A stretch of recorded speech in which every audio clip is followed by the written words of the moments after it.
What is going on, my atomic cycle work friends? So guess what? What are we doing to this Springer Softail? This here is an 07 Springer Softail, real pretty bike that has this blue, it's almost like a purpley, bluish purpley look to it, very cool.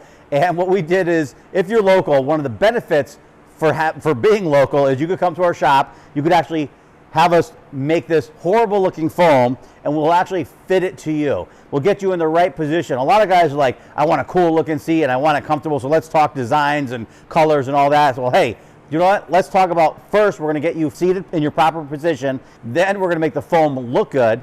Once the foam looks good, you feel good, then we can worry about making a cool cover. On this one here, we had the customer come in, he sat on it, he goes, I want some back support. He's questioning, do you want a back rest or do you not want a back rest? And I told him a lot of times these guys now are doing these higher rise seats. Well, actually not now, we've been doing it for 20 years, but you can do a higher seat. Then you really don't need the back support because it covers your tailbone. He actually has some back issues and still wants a back support, or a back rest. So what we're gonna do is, we're gonna bring this down a little bit. We're gonna make a custom seat pan with a backrest coming out. We're gonna have him come back one more time. We're gonna fit him in it, get that backrest adjusted. Once everything's good, he fits right and foam is right, then we'll make it look pretty. Follow us for more. This way you'll see this seat get done and what it looks like when it is pretty and he fits on his bike and he can ride it in comfort. Thanks, man.